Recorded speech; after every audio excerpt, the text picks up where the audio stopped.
जरा सोचिए, सन 1908 जून 30 की सुबह है। साइबेरिया के जंगलों में सूरज उग रहा है, चिड़ियां चहचहा रही हैं। अचानक आसमान में एक तेज रोशनी चमकती है। ये कोई मामूली सूर्योदय नहीं था, ये था तुंगुस्का घटना, इतिहास के सबसे बड़े वैज्ञानिक रहस्यों में से एक। साइबेरिया के ऊपर आसमान में किसी चीज में बहुत बड़ा धमाका हुआ। इसने न्यूयॉर्क शहर से दोगुने बड़े इलाके में पेड़ों को धराशायी कर दिया। धमाके की आवाज हजारों मील दूर तक सुनाई दी। इंग्लैंड तक के लोगों ने बताया कि उन्होंने उसके बाद कई दिनों तक अजीब चमकीला आसमान देखा। इस भयंकर विस्फोट का कारण क्या था, आज एक सदी से भी ज्यादा समय बाद भी हम निश्चित रूप से नहीं जानते हैं। लेकिन रहस्य ही तुंगुस्का घटना को इतना आकर्षक बनाता है।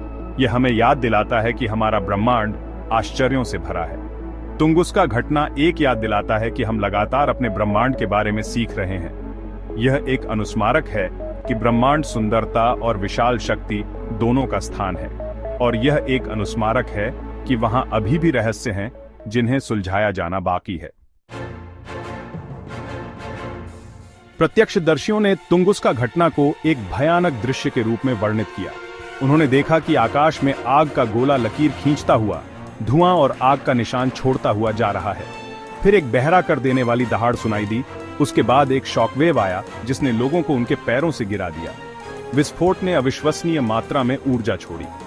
वैज्ञानिकों का अनुमान है कि यह हिरोशिमा पर गिराए गए परमाणु बम से लगभग 1000 गुना अधिक शक्तिशाली था। धमाके की लहर 2 बार दुनिया भर में घूमी। इसने हजारों मील दूर सीस्मोग्राफ पर रजिस्टर किया।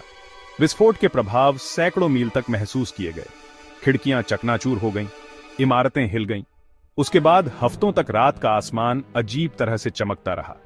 तुंगुस्का घटना प्रकृति की शक्ति का एक कठोर अनुस्मारक थी, या शायद पूरी तरह से कुछ और। प्रमुख सिद्धांत यह है कि तुंगुस्का घटना वायुमंडल में एक क्षुद्र ग्रह या धूमकेतु के विस्फोट के कारण हुई थी। अंतरिक्ष, चट्टानों और उनके संभावित प्रभाव के बारे में हम जो जानते हैं, उसे देखते हुए यह सबसे प्रशंसनीय व्याख्या है।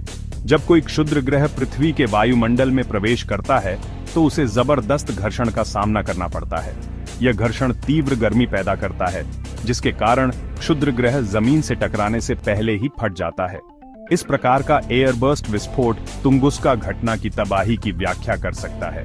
वैज्ञानिकों को क्षुद्र ग्रह सिद्धांत का समर्थन करने वाले प्रमाण मिले हैं। तुंगुस्का क्षेत्र में चट्टान और खनिजों के छोटे छोटे टुकड़े मिले हैं, जो संभावित रूप से अलौकिक मूल के हैं। ये टुकड़े बताते हैं कि उस भयानक दिन साइबेरिया के ऊपर वास्तव में एक अंतरिक्ष चट्टान में विस्फोट हुआ था। भाग 4, क्रेटर कहां है? हालांकि क्षुद्र ग्रह सिद्धांत के साथ एक बड़ी समस्या है।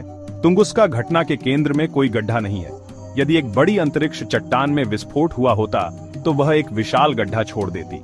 फिर भी दशकों की खोज के बावजूद वैज्ञानिकों को कुछ भी नहीं मिला है। गड्ढे का न होना एक बड़ी पहेली है।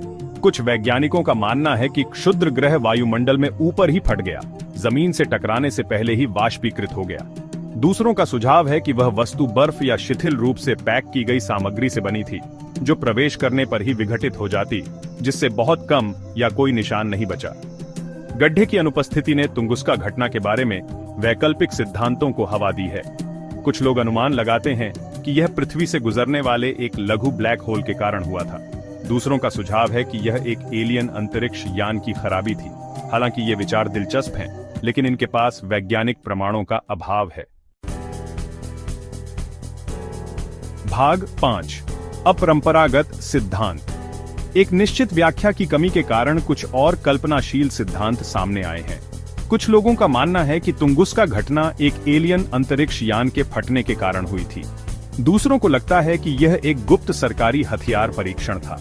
हालांकि इन सिद्धांतों के बारे में सोचना मजेदार है, लेकिन इनकी संभावना बहुत कम है। इनका समर्थन करने के लिए कोई वैज्ञानिक प्रमाण नहीं है।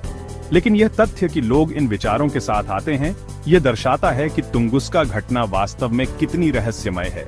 तुंगुस्का घटना एक मनोरम रहस्य बनी हुई है। यह हमें याद दिलाती है कि हमारे पास सभी उत्तर नहीं है, और यह हमें ब्रह्मांड की खोज करते रहने और इसकी सबसे जटिल पहेलियों के स्पष्टीकरण की खोज करने के लिए प्रेरित करता है।